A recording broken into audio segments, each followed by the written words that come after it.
Video आप students को ज़रूर दिखाइएगा, उनकी बहुत यूज़फुल होने वाली है। और अगर आप इंग्लिश सीखने के शौकीन है ना, तो ये वीडियो आपको भी बेहद काम आएगी। आज हम 9 पार्ट ऑफ स्पीच करने जा रहे हैं।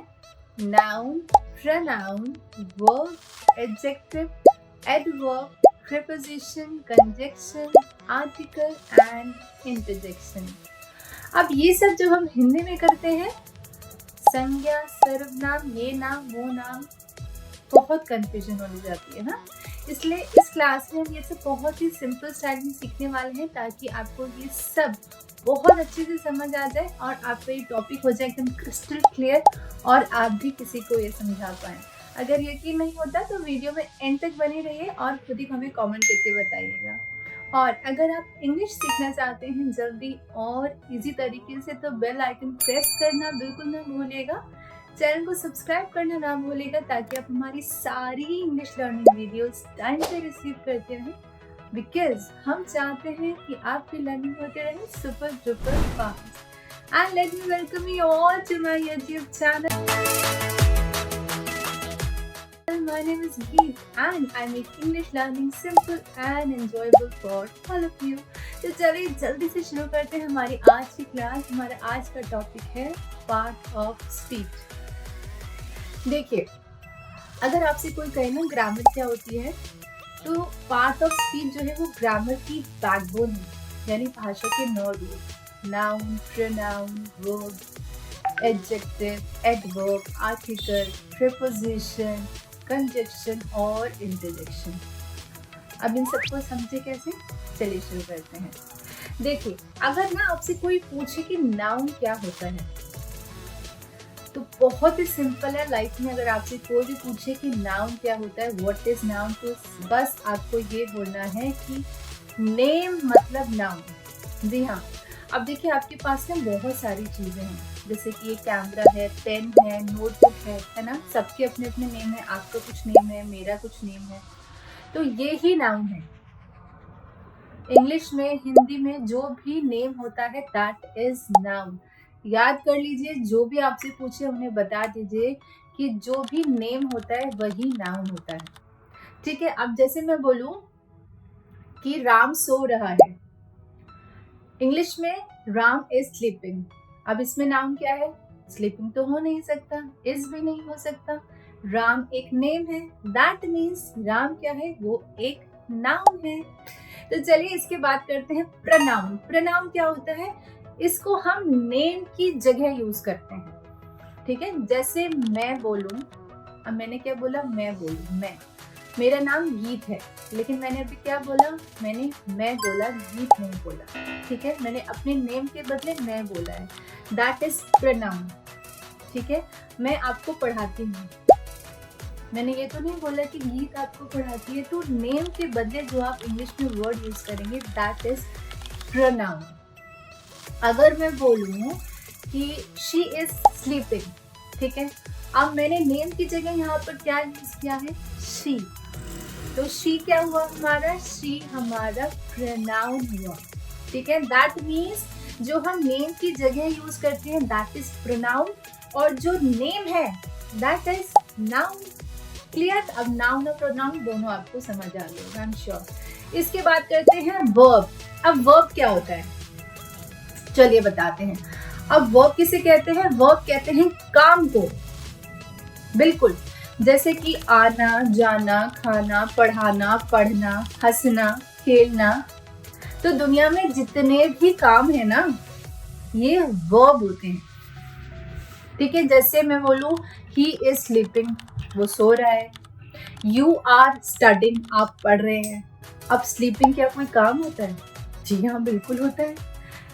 स्टडिंग कोई काम होता है? बिल्कुल होता है। स्टडिंग भी एक काम होता है। दैट मीन्स जितने भी काम हैं वो सब क्या है? वर्ब है। ठीक है। इसके बाद करते हैं जल्दी से एडजेक्टिव। एडजेक्टिव क्या होते हैं? देखिए, हम अगर हिंदी में इसको बोलें किसी भी चीज की खासियत, किसी भी चीज की स्पेशलिटी। ठीक है। जैसे कि अगर मैं बोलूं कि ये लड़का है। ठीक है। लड़का तो है, कैसा है? लंबा है, छोटा है, गोरा है, काला है, मोटा है। कैसा भी हो सकता है ना। तो जब मैं आपको उसके बारे में बता रही हूँ कि ये लड़का अच्छा है, तो उसकी स्पेशलिटी मैंने आपको बताई, दैट मीन्स वो क्या हो गया, वो एक एडजेक्टिव हो गया। अब जैसे मेरे पास एक पेन है, आपके पेन कैसा है, छोटा है, मोटा है, पतला है, कैसा है, हरे रंग का है, ठीक है।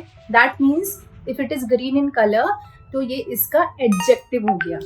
दैट मीन्स किसी भी चीज की खासियत अगर आप बता रहे हैं, किसी भी चीज की क्वालिटी अगर आप बता रहे हैं, दैट इज एडजेक्टिव।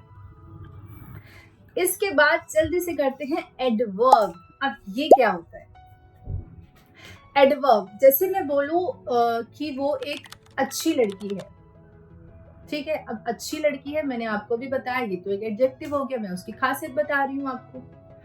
अब जब मैं आपको एडजेक्टिव एक क्वालिटी बताता है, जब मैं क्वालिटी की भी क्वालिटी आपको बताऊं, वो होगा, क्या होगा, एडवर्ब। जैसे मैं बोलूं वो लड़की अच्छी तो है लेकिन बहुत अच्छी है, तो मैंने क्या किया, उसकी क्वालिटी की भी आपको क्वालिटी बता दी, दैट इज व्हाट, एडवर्ब। मैं बोलूं ये पेन है, सस्ता है, बहुत सस्ता है, बहुत महंगा है, तो मैंने इसकी क्वालिटी की भी क्वालिटी अगर आपको बताई है, that is what, that is adverb. इसके बाद करते हैं आर्टिकल।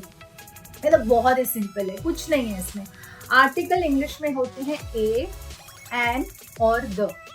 इसको कैसे यूज करते हैं आर्टिकल को, ये आप YouTube में जाकर एक बार हमारे चैनल पर इसको डिटेल में देख सकते हैं। बट अगर आपसे कोई पूछे कि आर्टिकल क्या होते हैं, तो आप उसको इजीली बिना किसी डाउट के कॉन्फिडेंटली बोल दीजिए, ए एंड द जो होते हैं वो आर्टिकल होते हैं। इसके बाद हम करने वाले हैं प्रेपोजिशन।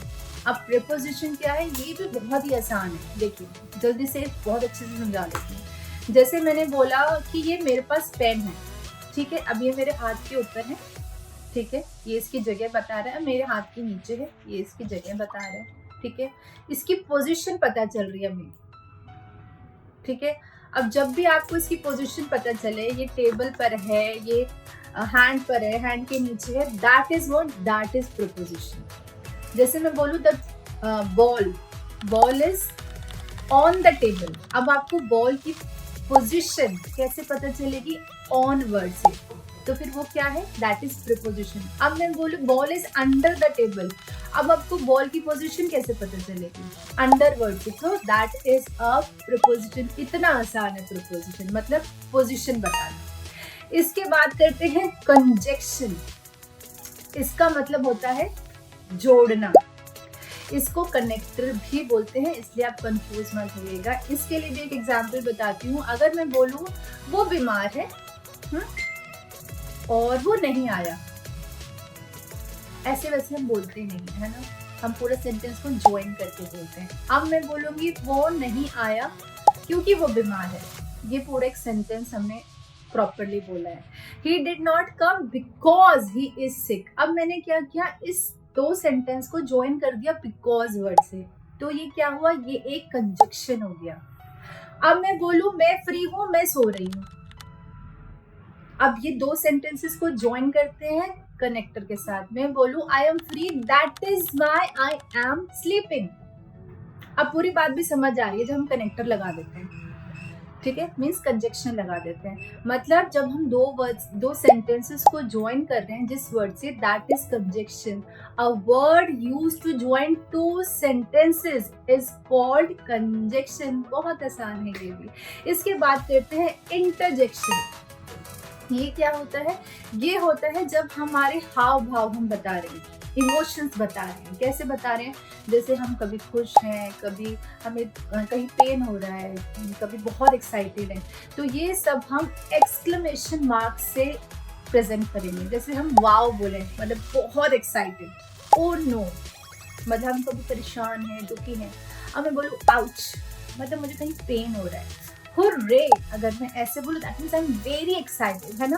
दैट मीन्स इंटरजेक्शन क्या करेगा, वो वर्ड होगा जो आपकी फीलिंग्स को एक्सप्रेस करेगा। इसमें आपको पूरा सेंटेंस नहीं, एक सिंगल वर्ड ही पूरा आपका मीनिंग एक्सप्रेस कर देता है। इतने सिंपल है हमारे पार्ट ऑफ स्पीच। अब सारे पार्ट ऑफ स्पीच करने के बाद जल्दी से मैं देती हूँ आपको एग्जाम्पल्स प्रैक्टिस के लिए। आपके सेंटेंस है he runs fast, this is beautiful flower, he speaks slowly, the cat is under the table, I like tea and coffee. Wow, that's amazing. A cat is sleeping. अब आपको क्या करना है, इसमें आपको हमें पार्ट ऑफ स्पीच आइडेंटिफाई कर comment box में कमेंट करके बतानी है। और अगर वीडियो यूजफुल लगा हो तो इसे लाइक, शेयर एंड सब्सक्राइब करना ना भूलेगा। प्रैक्टिस जरूर करते रहिएगा, कॉन्फिडेंट बनते रहिएगा। See you in the next video, take care, bye bye.